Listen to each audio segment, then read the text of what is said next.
Buenos días a todos. Paulo Camacho, un gusto compartir con ustedes este tiempo. El objetivo de estos minutos es compartir lo que está ocurriendo hoy y cómo estamos viendo desde PwC los desafíos que tienen las compañías en los temas de cadena de suministro, dado el COVID y las consecuencias que está teniendo esto en las empresas y en la operación de las cadenas en sí mismas. Entonces, un poco cómo estamos viendo nosotros esta situación y lo que está pasando desde cadenas de suministro. Para esto ustedes ven, y les he preparado como el resumen de lo que uno podría entender en las diferentes partes de la cadena de suministro y en las operaciones de las empresas, y habría que reconocer que existen tres grandes mundos: lo que pasa en el mercado, lo que nos pasa al interior de la empresa y lo que ocurre en el mercado proveedor. Y esto es relevante porque, dada la situación que estamos viviendo, los tres componentes tienen oportunidades de entenderse y gestionarse de una manera diferente. Entonces, el recorrido de estos minutos es tratar de ver cuáles son los retos que tenemos en cada uno de estos tres grandes puntos: el mercado, la empresa y el mercado proveedor, y a través de ese entendimiento tratar de plantear algunas acciones que valdría la pena contemplar dado los retos que vamos a estar mencionando. Entonces, iniciemos. El mercado. En el mercado vemos dos grandes grupos de situaciones. Lo primero es que en el mercado hay una gran incertidumbre. O sea,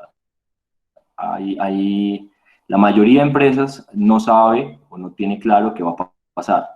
Típicamente, las empresas tratan de interpretar las señales del mercado y conocer su demanda para poder desarrollar productos y servicios y atender esa demanda de una manera organizada. En este momento, el principal reto que tenemos en ese punto es la incertidumbre. Incertidumbre porque no sabemos cuánto va a durar esta situación. Incertidumbre porque no sabemos el impacto ni en el corto ni en el mediano plazo. Incertidumbre porque como personas también tenemos la inquietud de estar afectados. Entonces, ese gran reto de incertidumbre además se mezcla con el hecho de poder o no poder operar. Hay unos mercados que, si tratamos de entender las industrias en general, vemos que hay un grupo de compañías que sí pueden operar y vemos otras que no pueden operar. Claro, el mundo no es blanco o negro y hay unas que tienen unas unidades de negocio operando y otras que no. Pero si las dividimos de manera práctica, hay unas que están operando y otras que no. Entonces, las que están operando tienen incertidumbre porque no saben cómo moverse aunque están operando, y las que no están operando también porque no saben cuándo van a comenzar a operar. Entonces, el primer reto que vemos y que hay que tratar de reconocer y gestionar es la incertidumbre. El segundo reto pasa en la empresa. Los retos mayores son los que tienen que ver con la continuidad de la operación. Y en la continuidad de la operación hay diferentes factores. Si vamos con el principal, que es el factor humano, pues vemos y hemos visto desde el principio que las empresas, solo la administración del personal y los retos de inocuidad para que todos los colaboradores estén en un entorno tranquilo y por ende la continuidad de la operación se dé, es un reto, y hay un reto mayor que no se acaba con la cuarentena, sino que en general pasa por el hecho de garantizar durante la operación que el ausentismo no afecte la operación de las compañías. Y es necesario entender que este reto hace que las compañías tengan un mayor conocimiento del entorno del colaborador. Es decir, para poder pensar en la continuidad de la operación hay que pensar en la persona y hay que entender a qué retos está expuesto nuestro equipo. Y Esos retos son cómo se transporta, porque hay un mayor reto de exposición, o sea, es decir, cómo llega al lugar de trabajo, en qué entorno vive, ese entorno en el que vive está más o menos expuesto. Además de eso, a quienes tiene a cargo, personas más vulnerables, menos vulnerables. No es lo mismo una persona que trabaja en un entorno, perdón, que vive en un entorno donde parte de las personas con las que vive tienen mayor exposición que las que no, porque puede aumentar el reto de ausentismo. Solo por tocar uno de los puntos críticos que dentro de esta crisis tenemos que gestionar. Entonces, para pensar en la continuidad del negocio o entendiendo que la continuidad de la operación es un reto, si uno buscara el Pareto en esta situación, uno de los puntos claves es la gente, obviamente, y por ende la gestión del ausentismo. Piénselo de esta manera, una persona que con que tenga gripa ya necesariamente hay que mandarlo a la casa. Entonces, fíjense que aunque pudiésemos operar, aunque la industria en la que estemos parados pueda operar, el solo hecho de que la persona, aunque no esté afectado por el COVID, simplemente le dé una gripa, eso ya dispara las alarmas y tengamos que mandarlo a la casa, es un reto de la continuidad de la operación. Entonces, entender ese entorno, entender la vulnerabilidad que tenemos y la exposición que tenemos, es uno de los retos principales. Y un tercer reto en el otro, llamémoslo grupo o eslabón de temas que tenemos que gestionar, está relacionado con la sostenibilidad del suministro. Y dentro de la sostenibilidad del suministro es clave entender que la mayoría de empresas en Colombia y en el mundo en general dependen de un grupo de compañías que son pequeñas y medianas.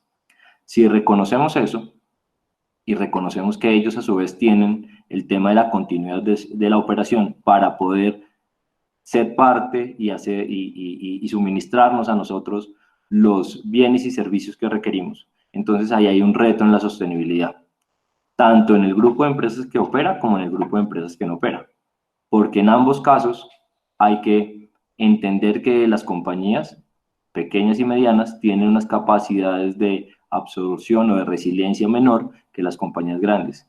Y entonces el reto que tenemos ahí es la sostenibilidad de la operación en el tiempo, no solamente dentro de las cadenas productivas donde se está operando, sino en las que no. Un caso práctico relativamente reciente fue la crisis del sector petrolero cuando en el 2014 baja. El sector petrolero se volcó a garantizar que el ecosistema de proveedores pudiera subsistir para que cuando hubiera recuperación del sector económico, pues todavía hubiera un ecosistema con quien trabajar. Ahorita entonces vamos a estar hablando de las acciones, pero uno de los retos principales que vemos en los temas de sostenibilidad del suministro es la sostenibilidad del suministro y por ende ahí hay que reconocer el nivel de exposición al que estamos en este momento o sobre el cual nos estamos moviendo en este momento. Entonces, fíjense que si uno tratara de simplificar un poco dónde se concentran los riesgos en la gestión de la cadena de suministro, están en estos tres grandes grupos, el mercado, la empresa y el mercado proveedor, donde palabras claves son incertidumbre, continuidad de la operación y sostenibilidad. Pensemos un poco entonces cómo podrían ser algunas de las acciones que podríamos emprender para gestionar estos riesgos. Cuando estamos hablando de movernos en entornos VUCA o entornos con alta incertidumbre, con alta volatilidad, donde en resumen no se sabe qué es lo que va a pasar, los ejercicios de planeación de las compañías para el corto plazo tienden a ser ejercicios muy lineales. Las compañías tratan de tener un presupuesto de ventas y un estimado de ventas que van a tratar de lograr y a partir de ahí organizan su operación para tratar de satisfacer esa demanda. Pero como ahorita no sabemos cuál es la demanda y los métodos tradicionales no aplican en este caso, porque la historia no permite predecir el futuro, entonces lo que nosotros estamos viendo y estamos recomendando a las compañías es que comiencen a hacer un ejercicio de planeación por escenarios, donde los escenarios nos permiten estar mejor preparados reconociendo que no se sabe cuál de ellos es el que va a ocurrir, pero al entender cuáles son los escenarios, al entender cuáles son los extremos, qué pasa en el caso más optimista, qué pasa en el caso más pesimista y algunos escenarios en medio, eso les permite a las compañías lograr interiorizar y plantear alternativas a cada uno de ellos. En este punto es relevante entender que la planeación por escenarios no busca tratar de acertar o donde la empresa pueda escoger cuál es el escenario que quiere que se ejecute. Aquí lo importante es el reconocer que esos escenarios pueden ser posibles y tratar de tener planes alternativos para cada uno de esos escenarios, de tal suerte que en la medida que alguno de ellos es el que ocurre, ya hay un plan preconfigurado para poder trabajar en esa operación. De tal suerte de que no tenemos que esperar a que eso pase, sino que de alguna manera anticipada logramos saber cómo surfear sobre las diferentes alternativas que nos pueden plantear los siguientes meses. En general, y ya trayéndolo a Colombia, uno vería que hay 3 microescenarios. Y cuando hablo de microescenarios nos referimos a periodos de tiempo con unas características en particular que van a afectar el mercado. Entonces, un microescenario que nosotros vemos es los momentos de cuarentena o el momento de cuarentena. Y ese es un microescenario que tiene unas características propias que influencia el comportamiento de toda la sociedad, por ende el consumo, y es importante entender qué pasa en ese microescenario. Otro segundo microescenario es la movilidad restringida, donde en la movilidad restringida la sociedad puede tener más libertad, el comportamiento del consumo también cambia, pero no es igual a lo que conocíamos antes como el escenario normal, ¿verdad? Y hay un tercer microescenario que es el escenario de recuperación. Ese escenario de recuperación es donde ya logramos tener algún nivel de vuelta a la normalidad sin todavía estar trabajando normalmente. ¿Por qué hablo de 3 microescenarios? Porque en realidad los escenarios que van a ocurrir es una combinación de esos 3. Dependiendo las noticias, viendo lo que esté pasando o lo que está pasando en los países por fuera de Colombia, hay luces de lo que podría terminar siendo el entorno nuestro.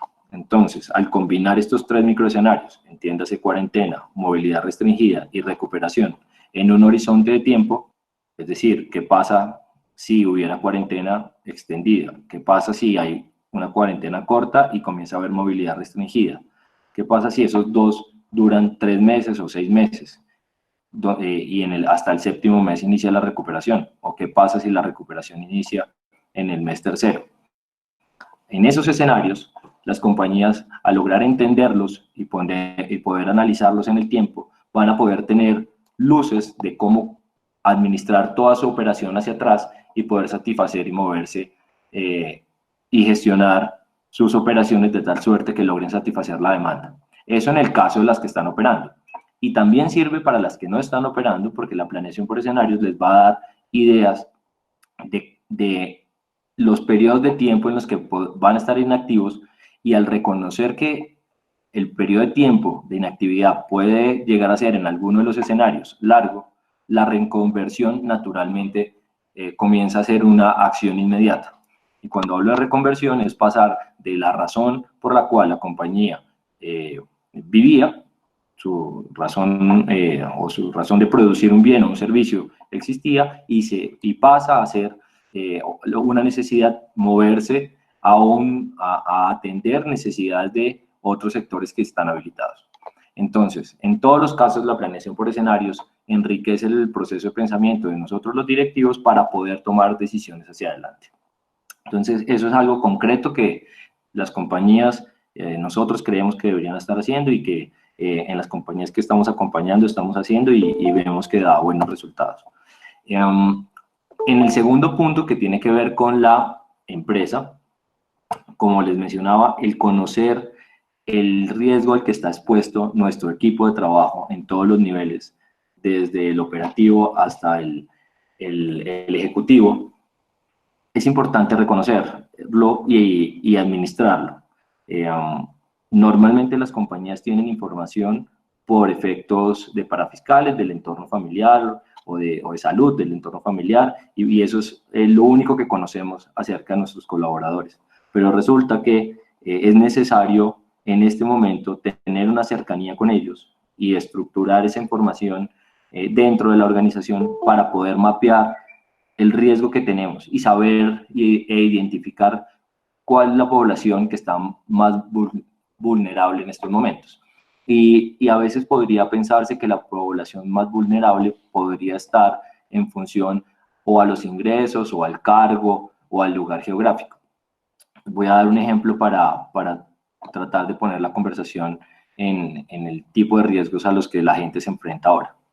Si yo estoy trabajando, no importa el cargo que tenga o lo que haga dentro de la empresa, pero tengo una esposa y tengo un hijo y una hija. Y es mi hija la que está yéndose en Transmilenio, en el mío o en algún transporte público a trabajar y vuelve a la casa. Puede que yo esté en home office, puede que esté trabajando desde la casa o que yo también vaya a trabajar y yo tenga todas las medidas, pero ella está yendo y volviendo y tiene un nivel de exposición más alto que si ella estuviera en la casa. Entonces, si esa persona, yo que soy un trabajador, que estoy en mi casa, tengo un nivel de exposición propio, mi entorno me genera un nivel de exposición a mí mismo.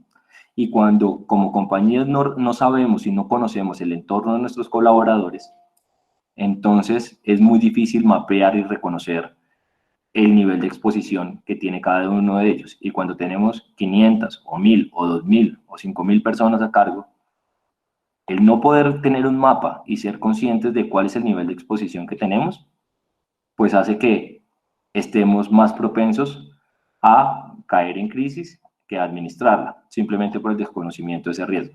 Entonces, el lograr tratar de mapear el nivel de exposición y la gestión del ausentismo le va a permitir a las compañías, naturalmente a las que están operando principalmente, poder mantener la continuidad de la operación.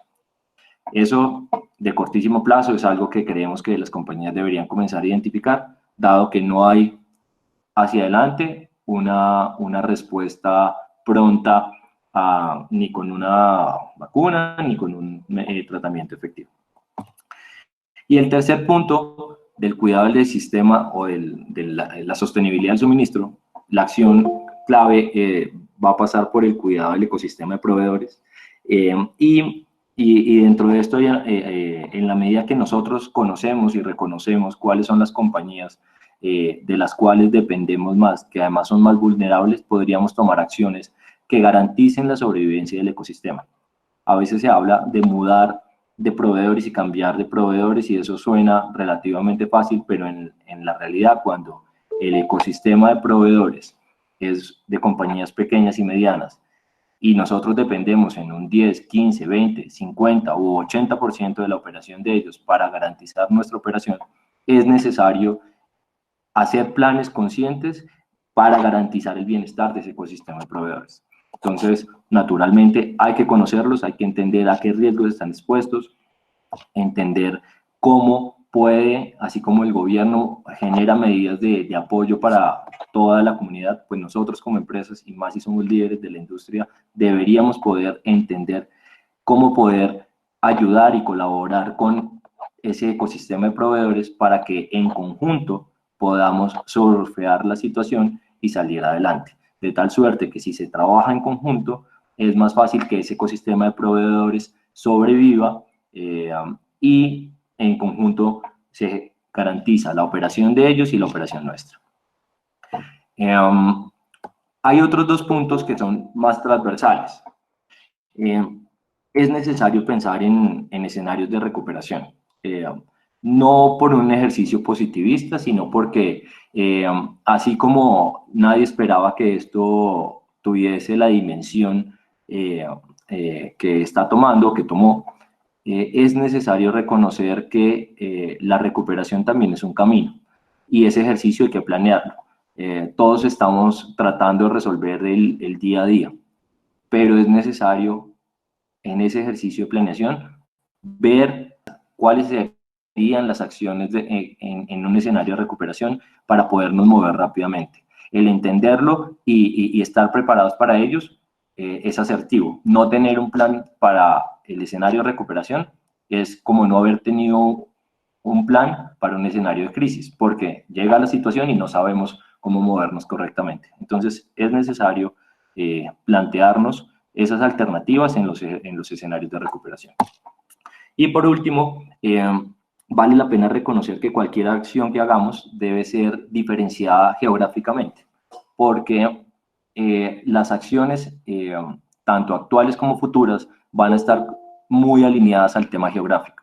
Para un efecto práctico, vemos que el mapa solo de Colombia o en general en los diferentes países, no todas las geografías están afectadas de la misma manera, ni todas se recuperan de la misma manera ni a la misma velocidad.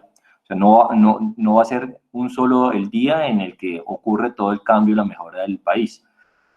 Algunos departamentos y ciudades van a estar en una mejor situación que otras en el tiempo y es importante diferenciar los planes que hagamos geográficamente, de tal suerte que puede que en un escenario de transición algunas geografías ya están en lo que yo he llamado el microescenario de recuperación y otras estén todavía en ejercicios de cuarentena o de movilidad restringida. Entonces, diferenciar las acciones geográficamente va a ser muy relevante para poder estar habilitados en cualquiera de las circunstancias para garantizar la operación de nuestra empresa o la vuelta a la operación de nuestra empresa. Con esto, entonces, resumiendo, vemos tres grandes grupos en los que podemos dividir la cadena de suministro, el mercado, la empresa y el mercado proveedor, donde al entender en esos tres grandes grupos las acciones, los retos que tenemos y las acciones que podemos hacer, creemos que esto les puede dar un panorama para complementar el pensamiento y las acciones que cada una de las empresas está tomando hoy en día. Tal vez con esto termino mi intervención y dejaría el espacio para las preguntas a que haya lugar. Mil gracias, excelente la claridad. Hemos estado en todo este estrés de coronavirus. Plantearte una pregunta. Muchas cosas, especialmente compañías multinacionales, son tercerizadas. Y claro, fuimos a ver los planes de continuidad de estos terceros y la verdad no estaban como los esperábamos. Por ahora hemos mantenido la operación, pero en lo que se ve venir y de acuerdo a lo que estamos hablando para darle continuidad a la operación y dentro de la sostenibilidad del suministro, uno ve el riesgo entre la dicotomía de que estos proveedores principales también quieren proteger sus personas del riesgo de coronavirus, pero también una compañía como Medicamentos que tiene la obligación ética y moral también de seguir suministrando. Nosotros ni en China en peor momento paramos nuestras plantas, tampoco en Colombia. ¿Cómo manejar esa situación con ese proveedor que no tiene ese plan de la mejor forma y que como que todo el mundo anda corriendo en el día a día y tampoco tiene como el espacio para poder eh, ponerle algo de remedio a este tema? Gran pregunta y gran reto. Algo que nos ayuda a pensar en soluciones que han funcionado en otros momentos, o es más bien las acciones que otras compañías han tomado en otros momentos, tal vez con crisis absolutamente distintas. Creo que nadie o no había ocurrido algo como esto hasta este momento, pero lo que ha pasado antes y que ha dado resultado puede enriquecer lo que ustedes estén haciendo. En algún momento la industria automotriz tuvo grandes retos de sobrevivencia de sus proveedores y tuvo que hacer planes para poder mejorar la eficiencia y garantizar la continuidad en el mercado, donde hizo planes de cortísimo plazo de trabajo conjunto con los proveedores, sobre todo pequeños. Esto es algo que las multinacionales típicamente les queda más fácil hacer, donde la empresa pequeña o mediana tiene credibilidad en el grande porque tiene mejores prácticas, porque tiene una marca que lo respalda y una credibilidad que lo respalda.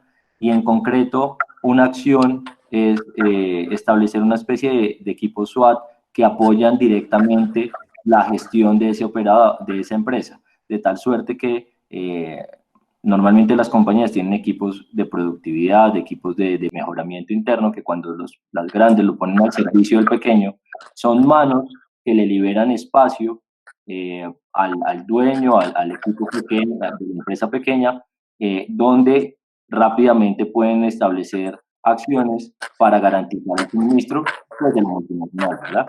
Esas son acciones concretas que en otros momentos compañías han realizado y que puede ser una buena idea de implementar en este momento. Paulo, antes de terminar, que ya estamos en nuestros últimos minutos, te comparto una pregunta. ¿Puede existir fuga de talentos a tal punto que se dificulte el reinicio de las operaciones? ¿Es mejor retenerlos o esperar la evolución de la situación?